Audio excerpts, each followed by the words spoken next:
네, 오늘 요한복음 21장에는 예수님께서 세 번째 제자들에게 나타나신 장면이다, 그렇게 요한은 기록을 하고 있습니다. 요한복음은 복음서들 중에서 가장 늦게 기록된 그런 복음서입니다. 그런데 복음서마다 부활절에 관한 얘기, 예수님의 부활을 만난 사람들의 이야기는 제각기 다 다르게 기록이 되어 있습니다. 마가복음은 빈 무덤에서 한 청년의 얘기를, 부활한 소식, 예수님의 부활 소식을 전해 들었다, 그렇게만 얘기를 하고 있죠. 또 누가는 마가에 없는, 마태복음은 마가의 것을 거의 그렇게 비슷하게 되어 있고, 그리고 물론 조금 더 보충이 되어 있죠. 그러나 누가복음은 엠마오로 가던 제자들의 이야기가 기록이 되어 있고, 그리고 누가는 사도행전을 기록을 하고 있습니다. 사도행전의 이야기들은 부활하신 예수님의 능력, 그리고 그 부활한 예수를 만나고 함께 동행하는 제자들의 이야기로 가득 차 있죠. 그런 거에 비하면 요한복음은 누가처럼 사도행전을 기록하고 있지 않지만 예수님의 부활하신 그 장면, 그리고 부활하신 예수를 만난 제자들, 그들이 성령을 받는 얘기까지, 이런 전체를 그 요한복음 20장과 21장 두 장에다가 기록을 하고 있습니다. 저는 사실 어떤 분들이, 어떤 한국에 있는 목사님들이, 물론 미국의 목사님들도 그런 사람들이 많이 있겠지만, 사도신경을 예배 시간에 고백하면 안 된다, 이런 얘기를 하는 것을 봤어요. 근데 아마도 사도신경에 나오는 얘기들이 믿어지지가 않기 때문이겠죠. 그 사람들이 해석이 안 되기 때문에, 그것을 오늘의 이 시대에, 자연과학이 발달되어 있는 이 시대에서 동정녀 탄생 얘기라든가, 예수님의 부활 얘기라든가, 승천이라든가, 재림이라든가, 이런 말들이 이게 현대인들에게 납득이 되지 않고, 또 그것을 고백하지 말아라 라고 얘기하는 목사들이나 이분들도 역시 자기네들이 그거 믿어지지 않기 때문일 거다, 그렇게 생각을 저는 합니다. 그러나 우리가 기독교 신앙 고백 속에 그 모든 말이 해석이 되어야 하겠죠, 다른 말들로. 그러나 그것을 믿을 수 없다, 이렇게 되면 굉장히 심각한 문제가 생기죠. 그러면은 기독교 신앙의 근본이 다 빠져나가고 그것을 전부 거부하는, 받아들이지 않겠다는 얘기죠. 그러니까 인간의 이성, 자기가 알고 있는 그 범주 안에서만 모든 것을 기독교 신앙을 받아들이겠다, 이렇게 돼버리는 거죠. 그렇게 되면 그건 의미가 없어요. 사실은 목사들이 게으른 거죠. 자기가 이것을 믿을 수 있도록, 자기 자신이 믿을 수 있어야 되고, 또 그것을 전할 수 있도록 그렇게 부단히 노력하고, 그것을 깨달을 수 있도록 그 성경을 계속해서 상고하고, 그리고 명상하고, 그리고 자기 자신의 삶으로 그것을 살아내고, 그래서 체험하고, 이러면서 그걸 알아가야지, 자기가 모른다고 해서 그걸 하지 말아라, 이건 안 된다. 저는 이제 그런 생각을 하는 사람입니다. 요한복음은 그런 의미에서 초대교회의 100년이 지난 다음에 쓰인 걸로 되어 있는데, 사도 바울이 가장 먼저 활동을 했을 때 40년대, 50년대, 그때 성경을 사도 바울이 제일 먼저 기록을 했죠. 물론 누가복음, 오늘의 우리가 가지고 있는 누가복음이 아니라 오리지널 누가복음이 있었어요. 그게 가장 오래된 거예요. 근데 그거보다 더 오래된 것은, 가장 원초적인 기록은 예수님의 십자가 사건이었어요. 십자가에서 돌아가신 사건, 그것을 기록한 기록이 가장 먼저 남아 있었고, 그 다음에 이제 마가복음이 이제 제일 먼저 오리지널 마가복음, 그것이 이제 기록이 되어 있었고, 그거 후에 그것과 거의 동시대로 있는 것이 사도 바울의 서신들이에요. 그렇게 되면서 이제 기록이 남는데, 그런 의미에서 요한복음은 사도 바울의 기록이나 마가복음의 기록이나 이런 거에 비해서 거의 2배 이상 지난 세월이 오랜 지난 다음에 기록된 성경이에요. 그렇기 때문에 요한복음은 교회 안에 많은 질문들, 사람들이 믿지 못하고 믿을 수 없다고 생각하고 질문을 가지고 있는 이런 것들에 대한 해답을 요한복음은 주고 있어요. 그 질문이 있기 때문에 거기에 대한 대답이 있는 거거든요. 질문도 없으면 대답도 없는 거예요. 그러니까 뭐 사도신경을 갖다가 고백하지 말아라, 사도신경을 고백하는 거면 잘못된 것처럼 얘기를 한다든가 이런 것들은 물론 뭐 꼭 사도신경을 고백해야 된다, 뭐 꼭 그런 얘기도 아니에요. 이거 할 수도 있고 안 할 수도 있는 거지만 그 하지 말아야 한다, 그 자기가 믿을 수 없기 때문에 안 한다, 그건 기독교 신앙의 근본적인 것들을 그 질문을 포기하는 거죠. 질문을 아예 하지 않는 거고 해답을 얻으려 하지 않는 거죠. 이 시대에 이 말들이, 동정녀 탄생이 가지고 있는 의미는 무엇인가를 물어야 하는 거죠. 그래서 그것을 대답할 수 있어야 한다, 그런 얘기예요. 오늘 이 요한복음의 그 21장에 나오는 이 이야기도 우리가 어떻게 하면 예수 믿는 사람들, 다시 말하면 그리스도인들이 부활한 예수를 만나는 얘기가 예수의 부활을 어떻게 전해야 하는가, 그리고 어떻게 그들은 부활한 예수를 만났는가, 부활한 예수를 만났다고 주장하는 제자들의 이야기, 그것을 한번 들어보자, 그런 얘기를 기록하고 있는 거예요.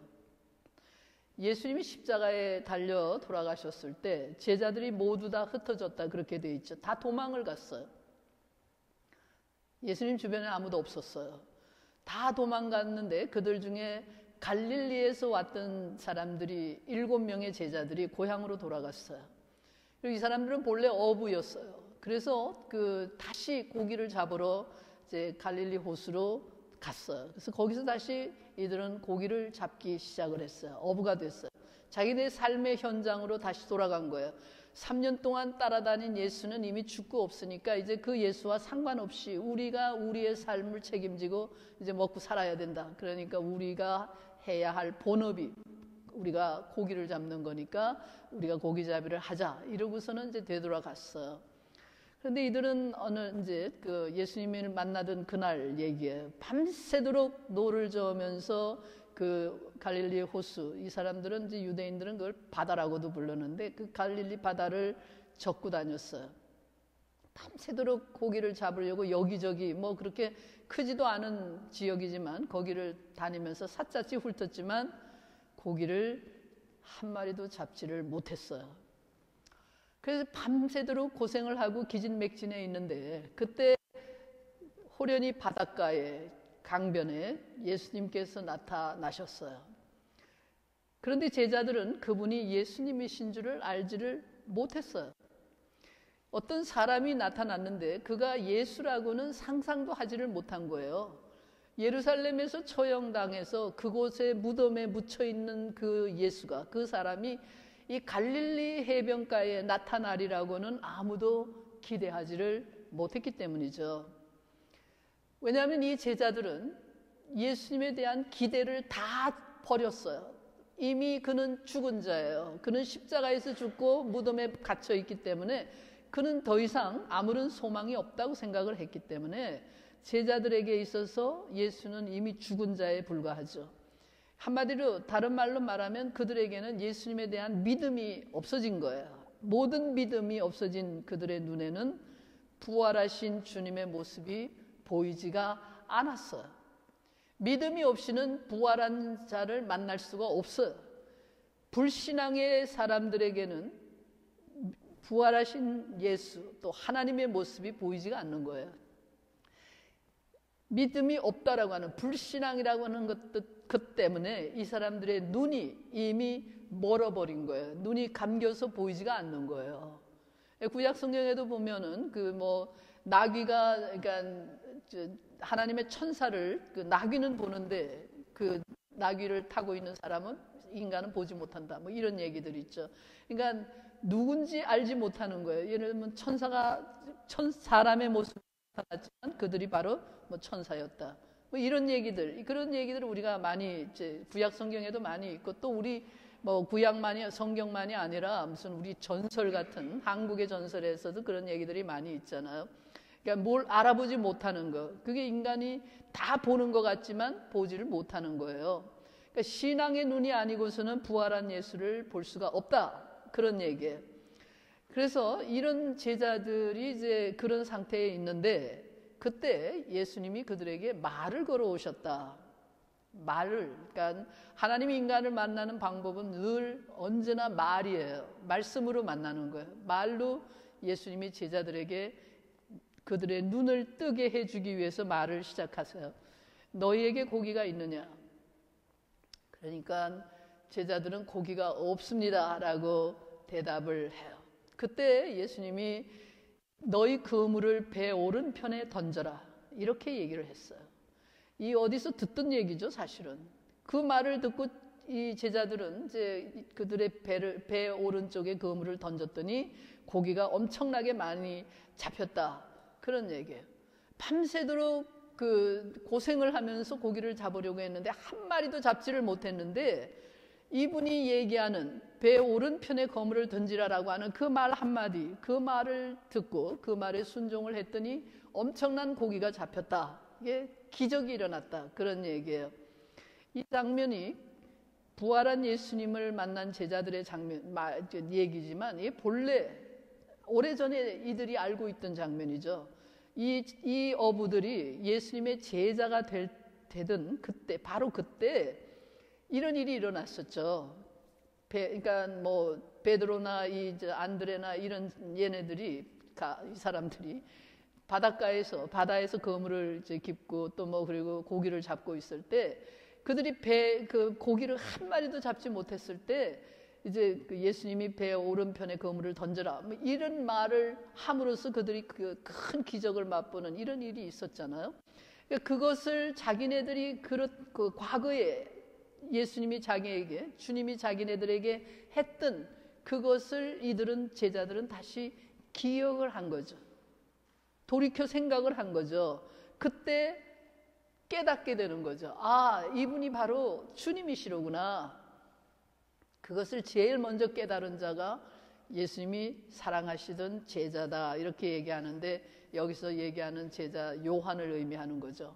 그러니까 이 성경은 요한이라고 하는 예수님의 가장 사랑받던 제자 요한의 그 기록이다. 이제 그렇게 얘기를 하고 있는 거죠.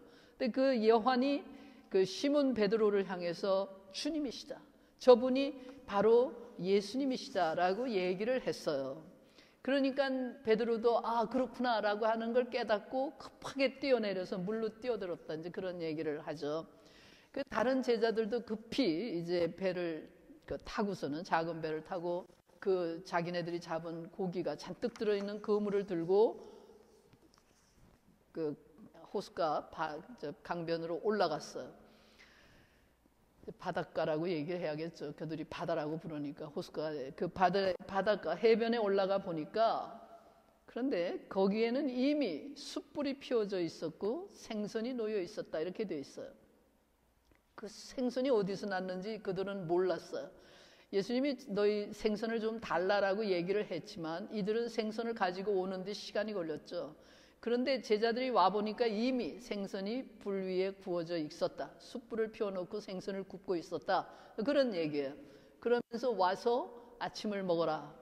조반을 먹어라. 그런 얘기예요. 제자들이 밤새도록 고생을 했고 새벽인데 지금 허기가 질 것이고 먹을 것도 없어요. 그래서 와서 아침을 먹어라. 조반을 먹어라. 라고 예수님이 말씀을 했어요.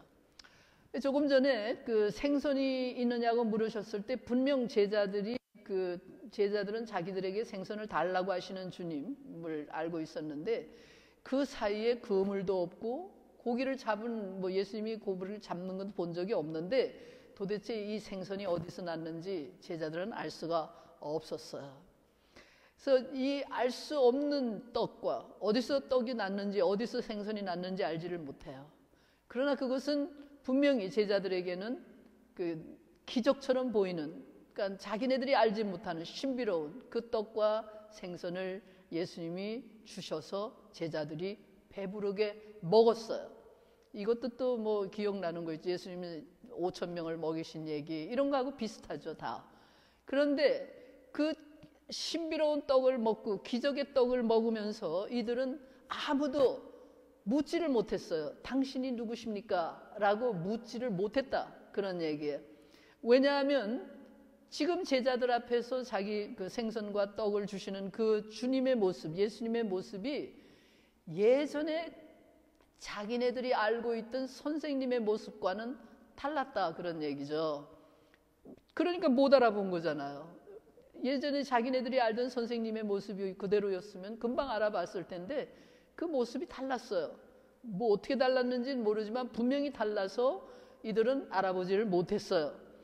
그래서 그러나 제자들은 이렇게 생각, 지금 우리 앞에 계신 이분이 우리가 알고 있던 바로 그 십자가에서 달려 죽으신 그분이 분명한데, 그런데 바로 우리가 알던 그분이 그 주님인 것은 틀림이 없는데 그분과는 다르다. 그러나 그분이다. 이렇게 그들은 그 신비로운 확신에 넘쳤다. 그런 얘기예요. 확신을 가질 수 있게 되었다. 그런 얘기예요. 이분이 분명히 내가 알던 분은 아닌데, 그런데 바로 그분이다. 이렇게 그 제자들은 예수님을 만났다. 그런 얘기예요. 이 부활하신 예수님은 언제 어떻게 어디서 오는지 알지를 못해요. 오시는 걸 본 적도 없어요. 그 어떻게 나타났는지 몰라요. 항상 요한복음은 호련히 나타났다 이렇게 얘기를 하죠. 호련히, 어디선가 호련히 갑자기 전혀 알지 못하는 순간에 내 앞에 나타나셨다. 그런 얘기예요. 그리고서는 그 갑자기 나타나셔 해변에 나타나시고 제자들만 있는 방에 나타나시고 뭐 이러면서 또 혼자 있는 도마에게 나타나시고, 그러니까 갑자기 오셔서 말을 걸어오시고, 그리고서는 어디서 얻은 것인지 알 수도 없는 신비로운 떡과 생선을 가지고 자기들을 먹여주셨다. 그런 얘기예요. 그런데 이들이 생선을 먹고 떡을 먹고 배가 부르고, 그리고 이제 주님, 이제 선생님이 돌아왔으니까 이 선생님하고 좀 같이 뭐 이렇게 지내볼 수 있을까라고 하는 순간에 주님은 다시 호련히 떠났다. 그런 얘기. 갑자기 사라졌다. 그런 얘기예요. 예를 들면 20장에서는 제일 먼저 마리아가 제일 먼저 예수님을 만나죠. 부활한 예수님을. 그때 마리아가 너무 기뻐가지고 선생님하고 붙들으려고 했죠. 그랬더니 예수님이 나를 만지지 말아라 라고 얘기함으로써 그 인간적인 접촉, 이 관계를 거부해 버리시죠. 그리고서는 내가 내 아버지에게 아직 올라가지 않았다, 이런 마리아가 도저히 이해하기 어려운 그런 얘기를 하셨죠. 그러니까 이렇게 부활하신 주님은 이렇게 호련히 나타났다가 호련히 사라진다. 근데 어디로 가시는지도 몰라요. 그가 또 언제 오실는지도 몰라요. 기약도 없어요. 내가 뭐 아무 날 아무 시 몇 시에 온다 뭐 그런 게 아니에요. 기약도 없이 어디론가 가셨어요. 그런데 그 주님은 또다시 오실 것은 틀림이 없다 라고 하는 것, 그것이 부활한 주님을 만난 사람들의 체험이에요. 부활한 주님을 만난 제자들은 주님을 이렇게 만났어요. 너무도 아쉽고 순간적인 체험에 불과해요. 그리고 이게 내가 꿈이었나 생시였나 알 수가 없을 정도로 그렇게 신비롭게 주님을 만났다가 주님은 떠났어요. 그러나 분명한 것은 이렇게 사라진 주님이지만, 이렇게 잠시 나타났던 주님이지만 그야말로 바람처럼 나타났다가 바람처럼 사라지는 그런 주님이시지만, 그 주님을 만남으로 인해서, 그 주님이 오심으로 인해서 이 주님을 만난 사람들의 삶에 근본적인 변화가 일어나요. 엄청난 변화가 일어나죠. 제자들은 지금 주님이 죽은 줄 알고 십자가로서 모든 것이 끝났다고 생각을 하고 낙심을 하고 있는데, 그래서 예수를 완전히 잊어버리고 떠났던 사람들이죠. 믿음이라고는 다 사라져버린 그런 상태가 되었는데, 호련히 나타나신 주님, 잠시 아침 식사 한 끼를 같이 먹었는 그 아침 식사를 마련해 주신, 자기네들은 밤새도록 고생을 했는데 고기 한 마리도 잡지 못하니까 아침 식사거리도 없는 거예요. 빈손이에요. 그 배가 고파 죽겠는데 그냥 허기진 채로 돌아가야 하는데, 그 해변가에서 주님이 식사를 마련해 주고 자기네들이 그 음식을 먹었어요. 분명히 배가 고팠는데 배가 고프지 않게 된 거예요. 그런데 바로 그런 이런 상태에서 그들은 자기네들이 완전히 끝났다고 생각했고 다 잊어버렸다고 생각했고 이제는 완전히 사라졌다고 생각했던 그 주님을 내가 주님을 만났구나라고 하는 그 고백이 생기면서 그들의 믿음이 다시 회복이 되는 거죠. 믿음이 다시 생기고 그들의 눈이 열렸기 때문에 부활하신 주님을 볼 수 있게 된 거예요. 이것은 그들의 삶을 완전히 180도로 바꿔놓는 그런 사건이 되는 거죠. 다시 말하면 이들은 허탈감과 좌절감 이런 거에 빠져가지고 그 삶의 의욕도 없고 목적도 없고 아무런 뭘 해야 되는지도 모르고 그저 하루하루 먹고 살기 위해서 허둥지둥하면서 그냥 그렇게 살아갈 수밖에 없는 사람들이었는데 이 부활하신 주님이 그들을 찾아오심으로 인해서 그들은 잃어버렸던 믿음을 되찾았고 신앙의 용기를 가지게 되었고 그리고 부활하신 예수의 증인이 되는 그런 일이 일어났다 그런 얘기죠. 저는 오늘 이 이야기가 우리가 성만찬을 할 때마다 사실은 성만찬의 의미가 바로 이런 의미를 가지고 있어요. 그런데 이게 사실 뭐 별거 아닌 것처럼 보이지만은 바로 이런 거 그야말로 배고프고 허기지고 기진맥진하고 탈진하고 아무런 희망도 보이지 않는 이런 상태에 있을 때 그야말로 자식을 사랑하는 어머니의 손길처럼 따뜻한 주님의 사랑 그것이 제자들에게 항상 임했다 그런 얘기예요. 예수의 사람들에게 주님의 그 따뜻한 사랑이 없었다면 저는 초대교회 예수님의 제자들, 초대교회 사도들, 또 초대교회 성도들, 또 오늘 이 시대의 그리스도인들 그들은 모두가 다 예수의 증인으로 살아갈 수가 없을 거다. 십자가의 예수를 전하는 전도자의 길을 갈 수가 없었을 것이다. 그렇게 생각해요. 이 따뜻하게 돌보아 주시는 정말 가장 필요할 때 가장 절박할 때 그들에게 한 끼 식사를 먹여주시는 그 주님의 사랑 그 사랑이 없다면 제자들은 그들의 사명을 끝까지 감당할 수가 없을 것이다. 그런 얘기예요. 주님을 십자가에 못 박는 불신앙의 사람들 속에서 우리는 살아가고 있어요. 세상은 항상 신앙의 편이 아니에요. 불신앙의 사람들은 믿는 자들의 편이 아니에요. 예수님이 얘기하셨죠. 요한복음에서 세상이 나를 핍박한 것처럼 세상은 너희를 핍박할 것이다. 너희가 나에게 속한 자이기 때문에 세상이 나를 대접하면 너희도 대접할 것이지만 내 말을 믿는 자는 너희의 말도 믿을 것이지만 세상은 항상 너희를 핍박하고 너희의 말을 듣지 않는다. 그런 얘기예요. 사실은 제가 지난 부활절 새벽 예배에서 마가복음을 얘기했었는데 저는 마가복음을 제가 이제 은퇴를 하고 책을 만드는 일을 하겠다 그 얘기를 했는데 제가 제 설교들을 주로 기록으로 남기는 일을 먼저 하려고 그래요. 근데 이제 가장 가까운 시간에 내년 부활절 전에 제가 이제 출판하고 싶은 책이 있어요. 그게 뭔가 하면 마가복음 설교예요. 마가복음을 제가 했던 설교들을 전부 모아서 그걸 정리해가지고 책으로 내고 싶은데 제목은 제가 정해놨어요. 그 제목이 뭔가 하면 고독한 예수예요. 마가복음은 고독한 예수를 얘기하고 있거든요. 예수님의 십자가에서의 마지막 장면도 마가복음은 철저한 고독. 세상에 그 누구도 그 옆에 없었고 하나님조차 그를 외면하고 있는 그런 철저한 고독의 순간 그 예수를 마가는 그리고 있어요. 근데 제가 이번 부활절 새벽에 제가 설교한 내용 중에 그 본문이 빈 무덤 얘기예요.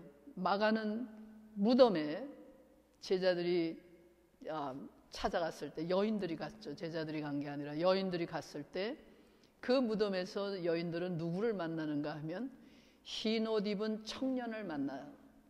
흰 옷 입은 청년. 그러니까 뭐 누가나 마태나 마태는 특히 마태복음에서는 그걸 천사로 이렇게 두 명의 천사가 뭐 이렇게 있는 걸로 얘기를 하는데, 마가는 흰 옷 입은 청년이다 그렇게 되어 있어요. 그건 아마 마가 자신일 거예요. 저는 그렇게 봐요. 마가 자신을 얘기하고 있을 거예요. 그런데 흰 옷 입은 청년이 전하는 소식이 뭐였는가 하면, 그가 여기 계시지 않고 그가 살아나셨다. 그가 너희보다 먼저 갈릴리로 가실 것이다. 전에 너희에게 그렇게 얘기했던 대로 그는 갈릴리로 가신다. 이렇게 얘기를 해요. 그런데 이 여인들이 그 청년의 말을 믿지 않았어요. 믿지 않았어요. 그렇기 때문에 무서워서 무덤을 떠나서 무덤에서 나가가지고 너무도 무서워서 아무에게 아무 말도 하지 못했다. 그게 마가복음의 결론이에요. 저는 그 얘기를 이번 오늘 이 설교를 준비하면서 그 얘기를 생각했어요. 그게 어떤 면에서 전도자의 삶은 바로 그런 거예요. 고독한 거예요. 너무도 힘들고 고독한 거예요. 아무도 그 말을 믿지도 않았다. 마가는 자기가 전하는 그 예수 그리스도의 부활의 소식을 사람들이 믿어주지 않았다 그런 얘기예요. 아무도 내 말을 듣고 예수를 믿는 일이 일어나지 않았다. 뭐 이런 그 사람들이 믿지 않았다. 고독하죠. 예수님의 고독만이 아니라 마가도 고독하다. 저는 그렇게, 이건 제 해석이에요. 그렇게 생각을 해요.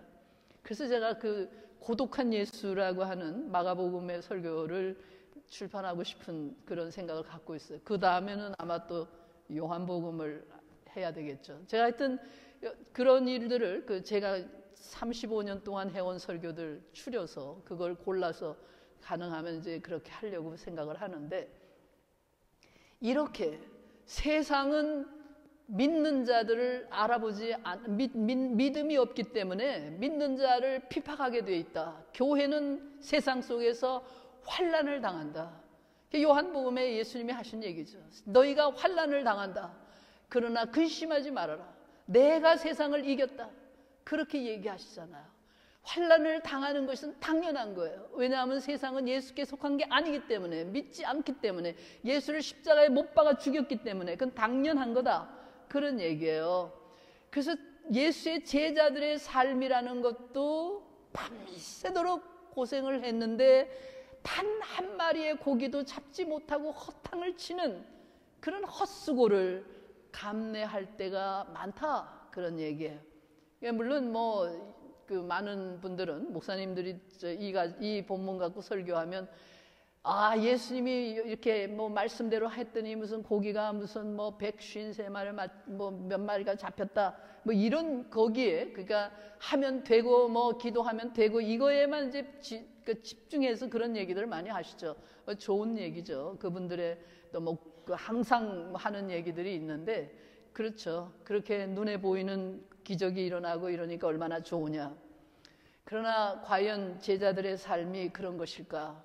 저는 아니라고 생각해요. 제자들의 삶은 그렇다면 예수님이 세상이 십자가에 못 박지 않죠. 예수님이 성공하고 정말 화려한 삶을 살아야 정상이겠죠. 그러나 그렇지가 않아요. 예수님을 따르는 제자들에게는 십자가의 길이 앞에 놓여 있다. 그걸 알고 가야 하는 거예요. 그래서 제자들은 늘 지치고 피곤할 수밖에 없어요. 괴롭고 외로울 수밖에 없다 그런 얘기예요.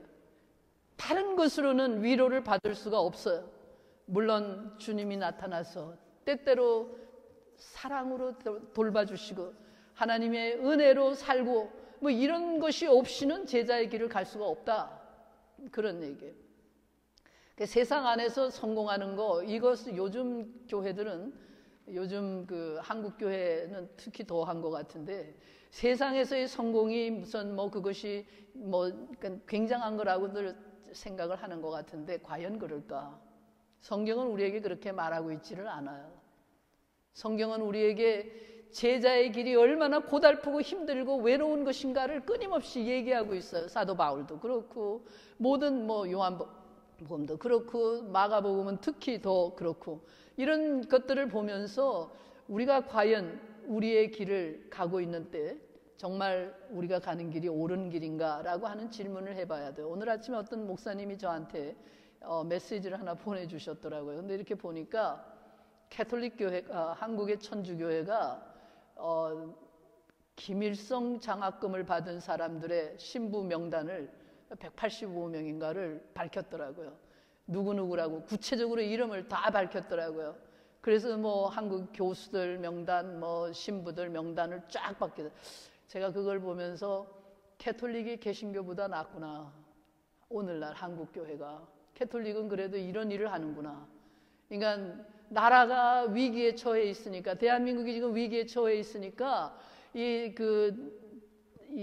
김일성 장학금을 받고서 활동을 해가지고 지금 나라를 위태롭게 만들어가고 있는 사람들의 명단을 발표한 거예요.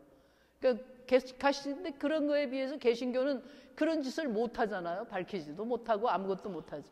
근데 그런 걸 이제 보면서 이 그리스도의 제자로 캐톨릭 신부가 그렇게 살아야 할 이유가 뭐가 있겠는가? 캐톨릭의 신부들이 뭐 밥 먹고 사는 걱정이 없는 사람들인데 왜 엉뚱한 짓을 하고 엉뚱한 돈을 받고 왜 그렇게 하고 있는가? 이해할 수가 없다는 생각을 저는 해요.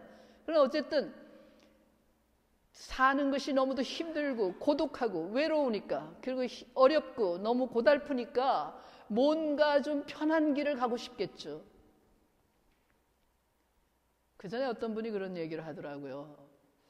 목사님, 제가 벌써 한 1년이 넘었어요. 근데 그분이 하는 얘기가, 목사님, 제가 우리 교회를 나올 수 없을 것 같습니다. 나오지 않겠습니다. 그러더라고요. 그러면서, 목사님, 나는 우파예요. 그런데 내가 목사님이 설교하는 이 정부, 지금 있는 이 현 정권을 비난한다거든. 그러니까 비난이라면 제가 현 정권을 비난한 적은 없어요. 다만 무슨 뭐 한국에서 일어나는 탄핵 사건이나 이런 것들에 대해서 옳지 않은 것들을 옳지 않다고 얘기하고 이제 그런 얘기들을 이렇게 하는데, 목사님이 그렇게 하시기 때문에 제가 교회를 나올 수 없습니다. 왜냐? 그러면서 하는 말이, 제가 목사님 이 교회를 계속 나오면 저한테 쏟아지는 그러니까 메시지가 날아온다 이거예요, 자기한테. 그러니까 우리들은 그런 시대에 살고 있질 않죠. 연세 드신 분들이나 이런 분들은 뭐 인터넷에 그렇게 노출되어 있지가 않은데, 그 사람 말이 그러니까 제가 이번에 보니까 그 댓글 사건인가 뭔가 하는 거를 보니까 그럴 것 같더라고요. 뭐 그냥 개미떼처럼 많은 사람들이 돈이 있으니까, 이 문재인 대통령, 이 사람들의 돈이 있거든요. 노무현 대통령이 만들어 놓은 엄청난 돈이, 노무현 대통령이 죽음으로 인해서 고스란히 그대로 살아나 있죠. 그러니까 엄청난 돈이 있죠. 돈이 있으니까 젊은이들을 하여해가지고 댓글 부대를 만들어가지고 계속해서 그냥 쏘아대는 거예요. 그러면은 견디지 못한다는 거죠. 근데 그 양반이 그 얘기를 할 때, 그분이 대학 교수였어요. 그런데 뉴욕에 살고 있는데, 그래서 그 얘기를 할 때 난 그게 좀 의아했거든요. 그게 무슨 얘기일까? 그분은 미국 시민이고 한국인도 아닌데 왜 그런 걸 염려하나? 그랬더니 지금 보니까 이해가 가더라고요. 그러니까는 계속해서 공격을 받는다는 거예요, 자기 위치에서. 그러니까 그런 얘기를 하는 거 보니까, 아, 이게 그렇구나. 이번에 댓글 얘기가 나오면서 보니까 그렇구나.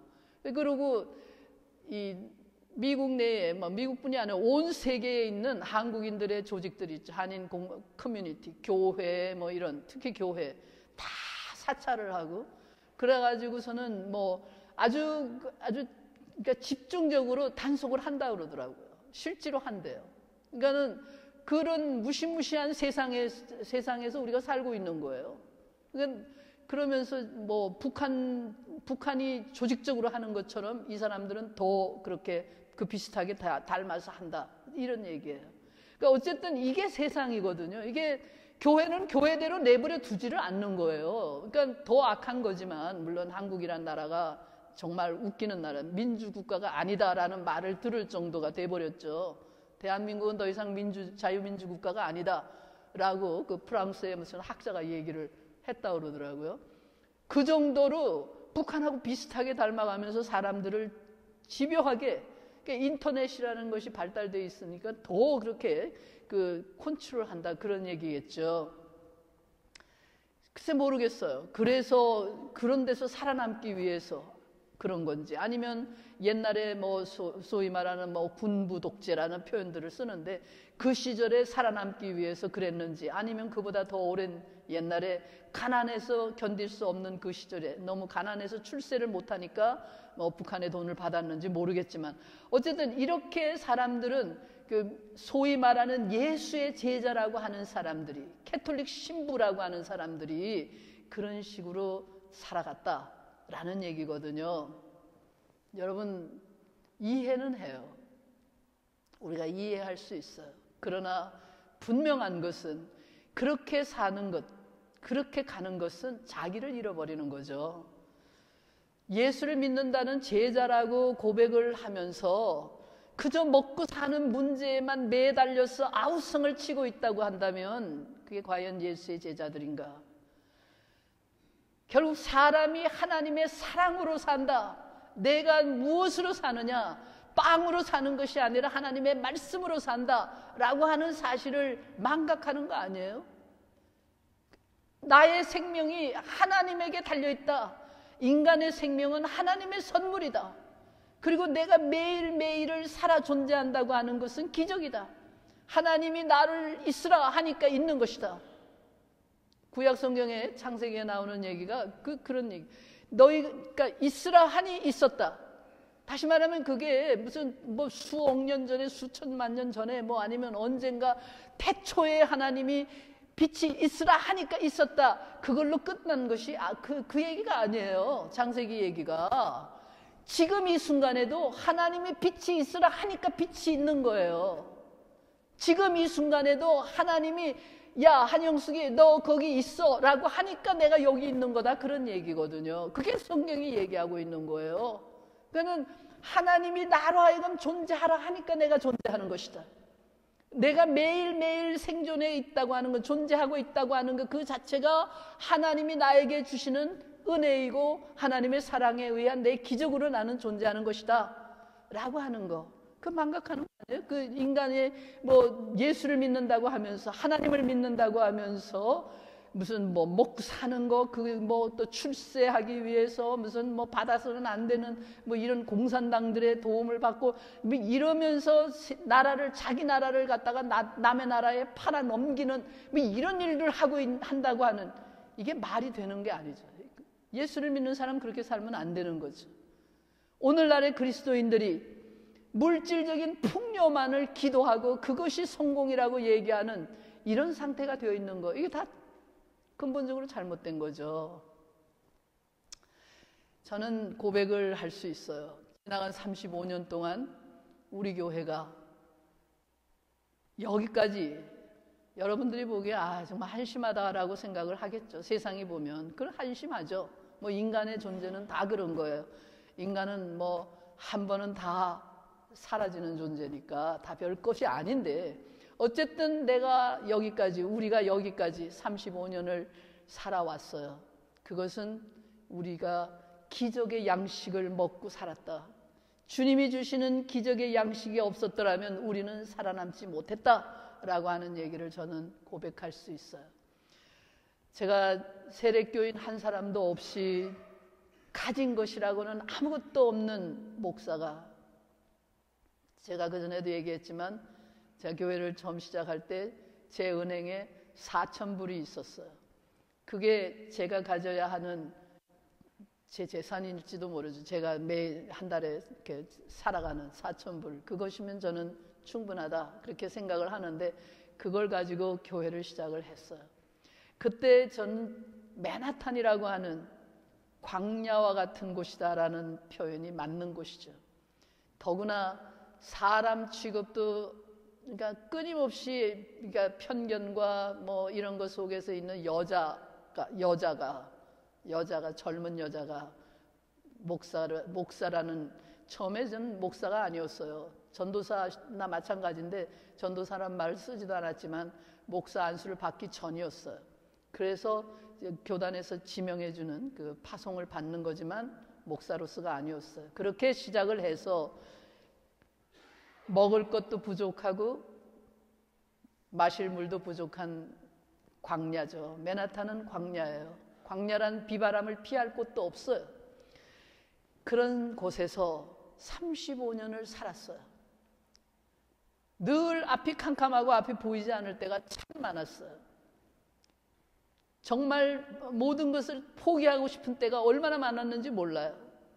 그럼에도 불구하고 그 광야에서 기진맥진에 쓰러지지 않고 그래도 여기까지 올 수 있었던 것, 그것은 주님의 사랑 때문이었다. 기적의 떡을 먹여주시는, 때때로 까마귀를 통해서 먹을 걸 보내주시고 때때로 주님이 주시는 그 기적의 떡으로 살았다. 그렇게 저는 고백할 수 있어요. 끝까지 제가 기도하는 것, 지금도 기도하고 있는 것, 요즘 특히 제가 은퇴를 하겠다고 하면서 제가 하는 기도가 하나 있어요. 내가 끝까지 믿음을 지켰노라 고백할 수 있기를 원해요. 제가 원하는 거 그거 하나예요. 저는 우리 교회 성도들이 저와 함께 주님이 주시는 기적의 떡을 함께 먹은 사람들이라고 생각해요. 우리는 한솥 밥을 먹는 사람들이에요. 한솥 밥을 먹어온 사람들이에요. 그래서 오래된 우리 성도님들, 뭐 몇 안 되지만 그분들은 제가 은퇴를 한다고 하면 많이 걱정하는 것 같아요. 염려도 하는 것 같아요. 뭐 불안해하기도 하는 것 같아요. 그러나 여러분은 저 같은 이 부족한 종, 저는 늘 그렇게 생각해요. 어떤 목사님이 오셔도 나보다는 나을 것이다. 그렇게 생각해요. 우선 여자 목사가 오지는 않기를 제가 바라는 거예요. 왜냐하면 여자들이 가지고 있는 그 편견과 이런 거, 여자에 대한 편견 때문에 계속해서 무시당하고 계속해서 그러니까 거부당하고 전 그런 얘기 많이 들었어요. 목사님 설교가 참 좋아요. 목사님 뭐 말씀 좋고 뭐 어쩌고 저쩌고 뭐 그런데 우리 교회 안 와요. 제가 남자였으면은 10명 중에 9명은 제가 여자 목사이기 때문에 안 오는 거예요. 그러니까는 그 10명 중에 그 남자면은 10명 나보다는 훨씬 나을 것이다. 저는 그렇게 생각을 해요. 그래서 누가 와도 나보다는 낫다. 누가 와도 나보다는 나은 상태가 될 것이다. 그런 얘기를 늘 하면서 살았죠. 어쨌든 그 사실이에요. 그래서 저 같은 이 부족한 사람이 이 강단을 떠나지만은 제가 이 목사를 은퇴한다는 얘기는 내가 이 강단을 떠난다는 그런 의미죠. 이 강단을 떠나지만은 분명한 것은 주님은 여러분을 찾아오신다 그런 얘기예요. 예수님은 살아계시고 하나님은 살아계시고 여러분들을 잊지 않는다 그런 얘기예요. 주를 찾는 사람들을 반드시 찾아오신다 그런 얘기예요.